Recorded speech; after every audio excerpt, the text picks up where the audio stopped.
नमस्कार मित्रांनो, मी जगन्नाथ मांदडे। आज मी तुम्हाला दाखवणार आहे की आपण घरगुती सामानाचा वापर करून आपण जे आपल्या घरी साप वगैरे निघतात त्यांना आपण कसं पकडून आणि त्यांना कसं सुरक्षित ठेवून याचे एक हे यंत्र आपण गणेश भाऊ नागपुरे यांनी बनवलं आहे। तर आपण जाणून घेऊन का याच्याकडून की हे कसं वर्क करते आणि याचा फायदा कसा का घेता येईल आपल्याला।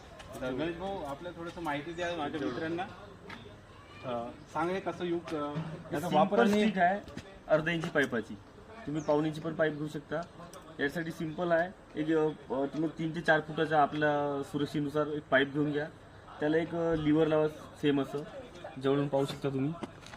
इथे मी एक कट मारला आहे आणि एक सिंपलसं नाही एक रॉड जोडून वेल्डिंग मारून इथं असं बनवलं आहे बोल्ट टाकून सिंपल। त्यामध्ये एक आपला ब्रेक वायर असते टू व्हीलरचा, ब्रेक वायर टू व्हीलरचा सामान म्हणजे आपल्या घरगुती वाला काहीच आणायला लागत। याच पाईपाला असं जुडून पाईप असता गोल, तर मी याला 2 भागमध्ये कापले आहे। त्याच भाग वरच्याला काय केलं मी एक पट्टी अशी गोल वेल्डिंग मारली आहे।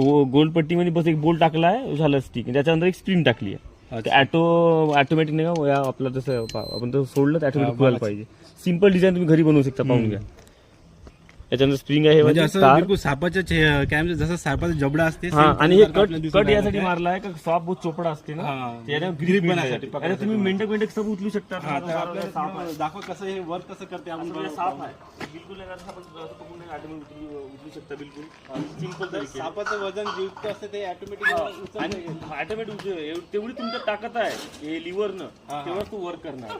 अच्छा म्हणजे आता हे साप नाही, तुम्ही मजबूत नाही काही आता इट म्हणत इट उचलून दाखवू शकतो तुम्हाला। बाप इतकी ताकद आहे, बाप।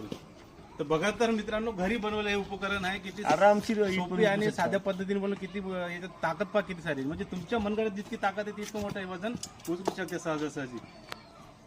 तर असेच इंटरेस्टिंग व्हिडिओ तुम्हाला मी दाखवत राहील आणि याच्यानंतर मी गणेश भाऊ पुन्हा काहीतरी उपकरण बनवेल तेव्हा मी तुम्हाला परत व्हिडिओ बनवून दाखवू। तर बघत राहा आणि चॅनलवर नवीन असेल सबस्क्राईब करा। नेक्स्ट व्हिडिओ पुन्हा भेटू आपण, तब तक के लिए जय हिंद।